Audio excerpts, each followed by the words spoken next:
Hello people.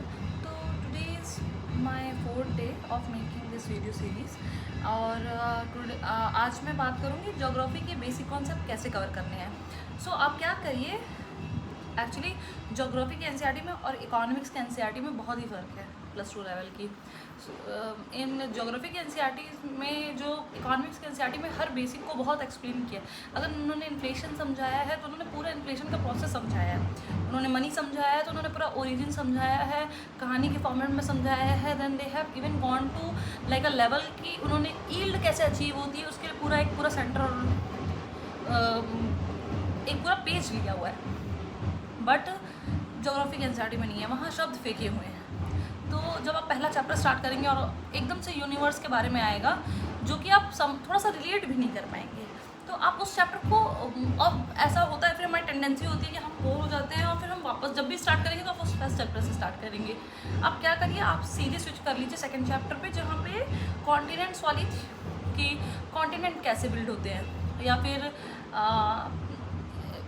जो ये हम जो पृथ्वी आज देख रहे हैं जैसे वैसे क्यों है, ठीक है. तो वो स्पेसिफिक थ्योरी से कॉन्टिनेंटल ड्रिफ्ट थ्योरी है, फिर सी फ्लोर स्प्रेडिंग है, प्लेट टेक्टोनिक थ्योरी है.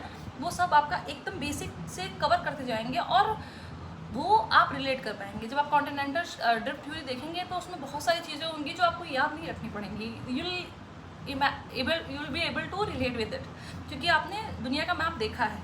तो वो जब कहेंगे कि नहीं अफ्रीका का जो ईस्ट वेस्टर्न पार्ट है वो ब्राज़ीलियन साइड, साउथ अमेरिका का ईस्टर्न पार्ट में फिट हो जाता है, तो you will be able to imagine that, ठीक है.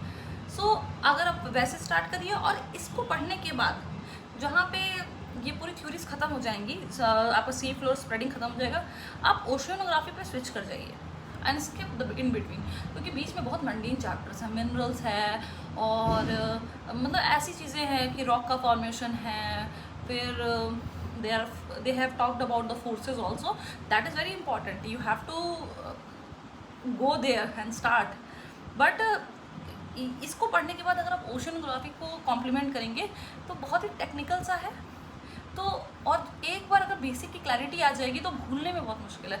और ये क्योंकि मैंने बताया होगा पिछली वीडियो में कि मेरे मतलब ऑलमोस्ट मैं तीनों बार प्रीलिम्स, पहली बार में तो जीएस क्वालिफाई ही हो गया था मेरा, सेकंड बार में ऐसा नहीं हो पाया था, और थर्ड टाइम पे भी तो मेरा क्वालिफाई हो गया. तो जो सेकंड टाइम में भी मैंने जो मिस किया था वो मैं 80 मार्क्स ले आई थी, और जो मिस हुआ था वो बहुत ही कम नंबर से हुआ था. 2 क्वेश्चन या 3 क्वेश्चन से रह गई थी मैं. तो मैं जो क्वेश्चन कर पाती थी हर बार, वो तुम्हें ज्योग्राफी जो है वो एक एरिया है जिसमें मैं सारे क्वेश्चन सही करती थी. जो भी यूपीएससी ने 3 साल में आंसर दिए हैं वो मेरे सारे ही सही रहते थे, क्योंकि ज्योग्राफी एक बार अगर आपका कॉन्सेप्ट बिल्ड हो गया तो उसमें क्वेश्चन गलत करना ही कठिन है. ये आपको सब इमेजिनेशन आ जाएगा. तो आप पहले उसको कीजिए and then complete the oceanography. और अगर आपको और भी बेसिक से जाना है, जैसे कि आपको लॉन्गिट्यूड लैटिट्यूड नहीं पता है, तो फिर आप क्या कीजिए कि आप छोटे क्लासेस की जो मतलब प्राइमरी जब 6, 7, 8, 9, 10 की जो एनसीईआरटीज़ होती हैं वो एक बार देख सकते हैं.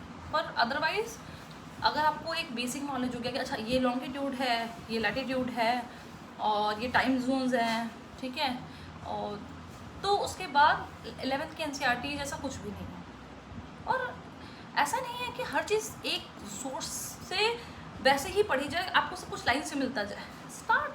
अगर कहीं कोई टर्म आता है बीच में तो उसकी क्लैरिटी लाइए, उस टर्म को ओपन करिए, आप उस टर्म को पूरा जैसे कि डिकन्स्ट्रक्ट करिए. जैसे कि अगर कहीं लॉन्गिट्यूड या लैटिट्यूड आया इन चैप्टर्स में, जो कि आएगा पक्का आएगा, क्योंकि जो ओशनोग्राफी है वहाँ पे मैप्स दिए हुए हैं, उन मैप्स को बहुत ध्यान से करिएगा, उससे क्वेश्चंस आते हैं.